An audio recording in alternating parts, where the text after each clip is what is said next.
Hello ladies and gentlemen, and welcome back to another video with me Abia Farhan, and today we are reviewing the brand new 2021 refresh of the iPad mini.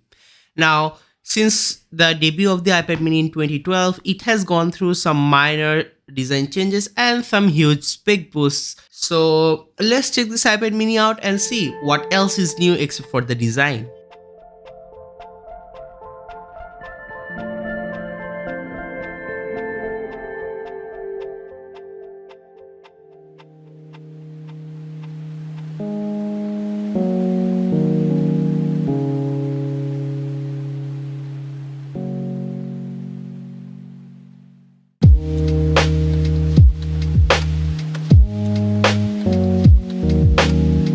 So as you can see, this iPad is actually a unibody aluminum build which feels really great, and in the hand it feels light enough and it's really thin for an iPad. Now the aluminum on the outside is kind of thin, and as we have seen with the design of the iPad Pros, this is kind of vulnerable to bends or what is known as the Apple bend get issue.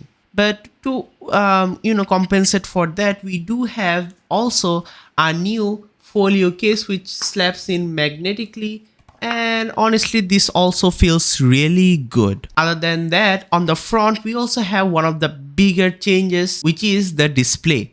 So the display is covered with a thin sheet of glass, and underneath that glass we have a 8.3-inch retina display, which is also known as a liquid retina display. Unfortunately, this is not any kind of mini LED technology. This is basically an IPS panel with great color accuracy and great resolution. This is slightly above 1440p, and to be honest, at a screen this size the resolution looks plenty sharp. The colors, as I've told, is really accurate and vivid enough, so any content that you consume on this will be great. You can also use this to do professional creative work such as editing photos or videos. Talking about editing photos and videos, this small guy packs the same chipset as its smaller brother, the iPhone 13 and the 13 Pro Max, which means this is the A15 Bionic. I also had played games like Genshin Impact and also Pokemon Unite, which felt really smooth and worked at 60 frames per second lock. So I think that should give you a sense of the performance. And not to mention,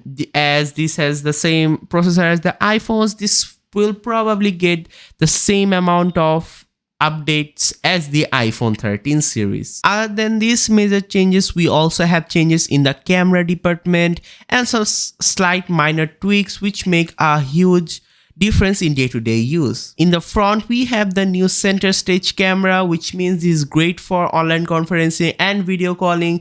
This has a great and wide field of view, and also this has the ability to track the subject whenever you move sideways. On the rear side of things, we also have a new 12 megapixel camera, which is worse than the iPhone 13 as expected, but is one of the best in class when it comes to tablet cameras. We also have dual set of speakers which sounds really good, and also we have USB Type-C for data transfers and stuff. At this point, literally any Apple device that came out in 2021 uses USB-C except for the iPhones, and I really hope that next year Apple fixes these on the iPhones as well.